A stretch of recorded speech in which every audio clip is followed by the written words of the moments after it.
জানিয়ে দেব সর্বশেষ আপডেট আন্তর্জাতিক সংবাদ। শুরুতেই থাকবে শিরোনাম। সীমান্ত পার হওয়ার অভিযোগে পাকিস্তানে আটক বিএসএফ সৈন্য। এদিকে ভারতের সঙ্গে আকাশ ও স্থল সীমান্ত বন্ধের ঘোষণা পাকিস্তানের। জানিয়ে দেব ভারত না পাকিস্তান কার সেনাবাহিনী কতটা শক্তিশালী। অপরদিকে কূটনীতি ধ্বংস করা ইসরায়েলি প্রচেষ্টার ব্যাখ্যা দিলেন ইরানের পররাষ্ট্রমন্ত্রী। 21 জন ব্রিটিশ আইন প্রণেতা রাশিয়ার প্রবেশে নিষিদ্ধ। সর্বশেষ জানাবো ভয়াবহ দাবানলে পড়ছে ইসরায়েল, জেরুজালেমে যাওয়ার রাস্তা বন্ধ। শুনছিলেন গুরুত্বপূর্ণ সংবাদগুলো শিরোনাম, এবারে জানাবো বিস্তারিত। আজকের সংবাদ সম্পর্কে আপনার মূল্যবান মতামত লিখে জানান। জানিয়ে দিন কোন স্থান থেকে এই সংবাদ শুনছেন অথবা দেখছেন। সীমান্ত পার হওয়ার অভিযোগে পাকিস্তানে আটক বিএসএফ সৈন্য। আন্তর্জাতিক সীমান্ত পার হওয়ার অভিযোগে ভারতীয় সীমান্তরক্ষী বাহিনী বিএসএফ এর এক কনস্টেবলকে আটক করেছে পাকিস্তানি সেনারা। বৃহস্পতিবার 24 এপ্রিল এক প্রতিবেদনে ভারতীয় সংবাদ মাধ্যম টাইমস অব ইন্ডিয়া এই তথ্য জানায়। প্রতিবেদনে বলা হয়, স্থানীয় সময় বুধবার 23 এপ্রিল এই ঘটনাটি ঘটে। আটককৃত ওই কনস্টেবল পিকে সিং, তিনি বিএসএফ এর 182তম ব্যাটালিয়নের কনস্টেবল। তীব্র গরমের কারণে স্থানীয় কৃষকদের সঙ্গে থাকাকালীন ছায়ার সন্ধানে ভুলবশত সীমান্ত পার হয়ে যান তিনি। বর্তমানে দুই দেশের সীমান্তরক্ষী বাহিনীর মধ্যে আলোচনা চলছে যাতে তাকে দ্রুত ও নিরাপদে ফিরিয়ে আনা যায়। বিএসএফ এর পক্ষ থেকে পাকিস্তানি সেনাদের সঙ্গে যোগাযোগ করে বিষয়টি সমাধানের চেষ্টা করা হচ্ছে। উল্লেখ্য, ভারত নিয়ন্ত্রিত জম্মু ও কাশ্মীরের পহেলগ্রামে বন্দুকধারীদের হামলায় 26 জনের প্রাণহানির ঘটনায় পাকিস্তানকে দায়ী করছে ভারত। হামলাকে কেন্দ্র করে দুই দেশের মধ্যে চলছে চরম উত্তপ্ত পরিস্থিতি। ইতিমধ্যে চিরবৈরী প্রতিবেশী পাকিস্তানের বিরুদ্ধে একের পর এক পদক্ষেপ নিচ্ছে নয়াদিল্লি। ভারতের বেশ কয়েকটি কূটনৈতিক পদক্ষেপ নেওয়ার একদিন পর পাল্টা ব্যবস্থা ঘোষণা দিয়েছে পাকিস্তান। ভারতের সঙ্গে আকাশ ও স্থল সীমান্ত বন্ধের ঘোষণা দিল পাকিস্তান।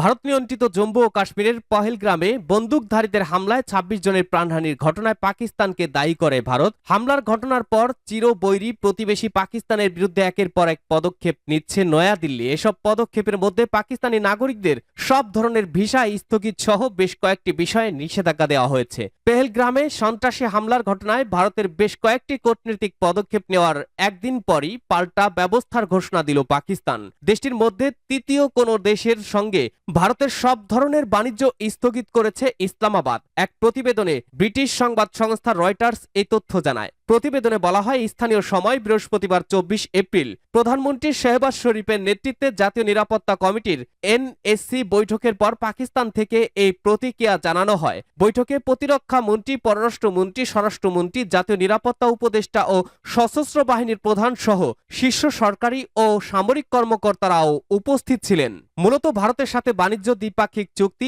আকাশ সীমা ও স্থল সীমান্ত ব্যবহার স্থগিত করার ঘোষণা দিয়েছে পাকিস্তান।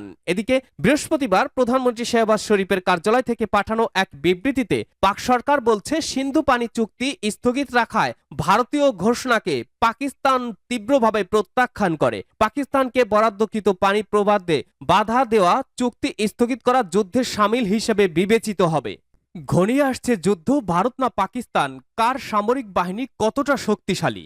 ভারত নিয়ন্ত্রিত কাশ্মীরের প্রাকৃতিক সৌন্দর্যে ঘেরা এলাকায় ভয়াবহ সন্ত্রাসী হামলায় 26 জন নিহত হওয়ার ঘটনায় ভেঙে পড়েছে আঞ্চলিক শান্তি। এ ঘটনায় ভারত পাকিস্তানের উপরে দায় চাপানোর চেষ্টা করছে এবং বলছে ইসলামাবাদ ক্রস বর্ডার টেরোরিজমে মদত দিচ্ছে। অন্যদিকে পাকিস্তান এই অভিযোগ অস্বীকার করে ভারত পাকিস্তান পাল্টাপাল্টি অবস্থানে উত্তপ্ত হয়ে উঠছে পরিস্থিতি। এরই মধ্যে পাকিস্তানি নাগরিকদের ভিসা বাতিল, পানি চুক্তি স্থগিত, সীমান্ত বন্ধ সহ ইসলামাবাদের বিরুদ্ধে বড় বড় পদক্ষেপ নেওয়া শুরু করেছে দিল্লি। পাশাপাশি পাঞ্জাবের অমৃতসর থেকে প্রায় 35 কিলোমিটার দূরে ওয়াঘা সীমান্তে প্রবেশদ্বারে পাহারা বাড়িয়েছে ভারত। এই অবস্থায় পরমাণু অস্ত্রধারী দুই প্রতিবেশী দেশের মধ্যে নতুন করে সংঘাতের আশঙ্কা তৈরি হয়েছে বলে মনে করছেন অনেকেই। এমনকি লড়াইয়ে কে জয়ী হতে পারে তা নিয়েও চলছে চুলচেরা বিশ্লেষণ। সামাজিক যোগাযোগ মাধ্যমে আলোচনা চলছে ভারত ও পাকিস্তানের সামরিক শক্তি নিয়ে। দুদেশের সামরিক বাহিনীর আকার, কার হাতে কি ধরনের অস্ত্র রয়েছে তা নিয়েও চলছে আলোচনা।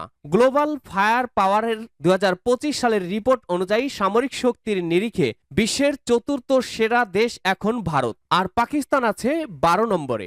গ্লোবাল ফায়ার পাওয়ার সূচকে ভারতের পয়েন্ট 0.1184। দেশটির মোট সক্রিয় সৈন্য সংখ্যা 14,55,000। তবে বিশ্বের সবচেয়ে বেশি জনসংখ্যা রয়েছে এই দেশে।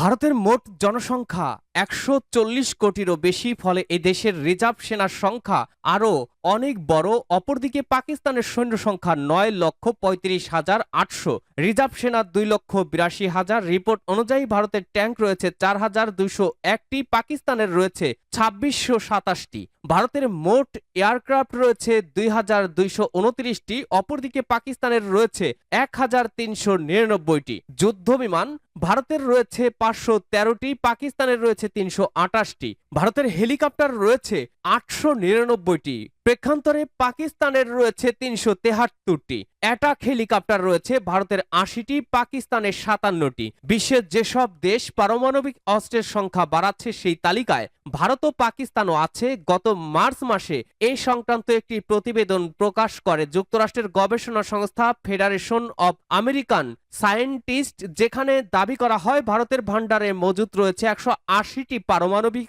অস্ত্র আর পাকিস্তানের অস্ত্রাগারে আছে 170টি। সার্বিকভাবে বোঝা যায় শক্তির দিক থেকে ভারতীয় সেনাবাহিনী পাকিস্তানের তুলনায় এগিয়ে আছে। তবে যুদ্ধ শুধু সামরিক শক্তির উপরে নির্ভর করে না, ভৌগোলিক অবস্থান, অর্থনৈতিক সক্ষমতা, সৈনিকের মনোবল সবকিছুই যুদ্ধক্ষেত্রের ক্ষেত্রে গুরুত্বপূর্ণ বিষয়। এছাড়া বর্তমান বিধ্বংসী সব সামরিক অস্ত্রের যুগে যুদ্ধ কাউকেই জেতায় না, উভয় পক্ষই ব্যাপকভাবে ক্ষতিগ্রস্ত হয়। ভারত পাকিস্তান যদি যুদ্ধ হয় সেক্ষেত্রে দুটি দেশেই পঙ্গু হয়ে যাবে, এমনকি আশপাশের অন্য দেশগুলোর ওপরেও এর ব্যাপক প্রভাব পড়বে, তাতে কোনো সন্দেহ নেই। তাই যুদ্ধ কোনো সমাধান নয়, শান্তির পথই একমাত্র সমাধান।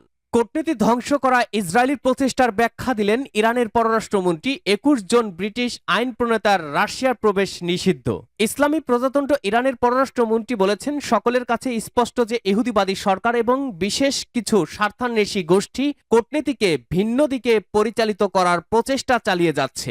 ইরানের পররাষ্ট্রমন্ত্রী সৈয়দ আব্বাস আরাঘচি বুধবার এক এক্স অ্যাকাউন্টে লেখা পোস্টে ওই মন্তব্য করেন। বার্তা সংস্থা ইরনার বরাত দিয়ে পার্স টুডে আরো জানায়, এই টুইটে তিনি আরো বলেছেন, পূর্ববর্তী ঘটনাগুলি বিবেচনা করে আমাদের গোয়েন্দা ও নিরাপত্তা বাহিনী অশুভ শক্তির পরিকল্পিত যে কোনো নাশকতা এবং সন্ত্রাসী অভিযান মোকাবেলায় সম্পূর্ণ সতর্ক রয়েছে। আলোচনার কূটনৈতিক প্রচেষ্টাকে ব্যাহত করার অসৎ উদ্দেশ্য শত্রুরা এমন অভিযান চালাতে পারে যাতে আমরা বৈধভাবে প্রতিক্রিয়া জানাতে বাধ্য হই। আরাঘচি বলেন, আমরা এটাও আশা করতে পারি যে যারা সবসময় জনমতকে প্রতারিত করার চেষ্টা করে তারা আবারও কাল্পনিক দাবি করবে, পাশাপাশি ভীতিকর স্যাটেলাইট ও চিত্র উপস্থাপন করবে। ইরানের পররাষ্ট্রমন্ত্রী পোস্টের শেষে লিখেছেন, একটি তথ্য, ইরানে প্রতি মিলিগ্রাম সমৃদ্ধ ইউরেনিয়াম আন্তর্জাতিক আণবিক শক্তি সংস্থার পরিপূর্ণ ও নিরন্তর তত্ত্বাবধানে রয়েছে। ভয়াবহ দাবানলে পড়ছে ইসরায়েল, জেরুজালেমে যাওয়ার রাস্তা বন্ধ। ইসরায়েলের কয়েকটি এলাকায় হঠাৎই ভয়াবহ দাবানলের সৃষ্টি হয়। বিমান হেলিকপ্টার মোতায়েন করেও আগুন নিয়ন্ত্রণে আনতে হিমশিম খাচ্ছে স্থানীয় কর্তৃপক্ষ। সংবাদ মাধ্যম টাইমস অফ ইসরায়েল এক প্রতিবেদনে জানিয়েছে, ক্রমবর্ধমান তাপমাত্রা এবং তীব্র বাতাসের কারণে বেশ কয়েকটি জায়গায় বুধবার 23 এপ্রিল আগুন দ্রুত ছড়িয়ে পড়ে। পরিস্থিতি বিবেচনায় পুলিশ বেশ কয়েকটি কেন্দ্রীয় শহর খালি করে দিয়েছে। প্রতিবেদনের মতে বেইত শেমেশ এলাকায় অগ্নিকাণ্ডের ফলে এস্তাওয়াল, বেইত মেইর এবং মেসিলাত জিয়ন থেকে বাসিন্দাদের সরিয়ে দেওয়া হয়েছে এবং পুলিশ ওই এলাকা থেকে জেরুজালেমে যাওয়ার একটি গুরুত্বপূর্ণ রাস্তার রুট 38 বন্ধ করে দিয়েছে।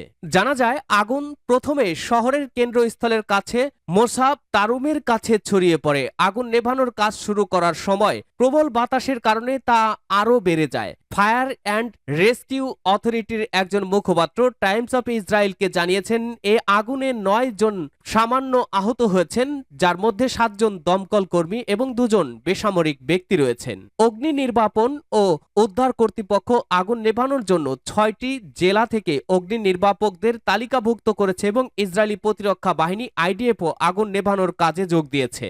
শেষ খবর পাওয়া পর্যন্ত দাবানল নেভাতে প্রায় 110টি অগ্নি নির্বাপক দল, 8টি অগ্নি নির্বাপক বিমান এবং একটি হেলিকপ্টার কাজ করছে।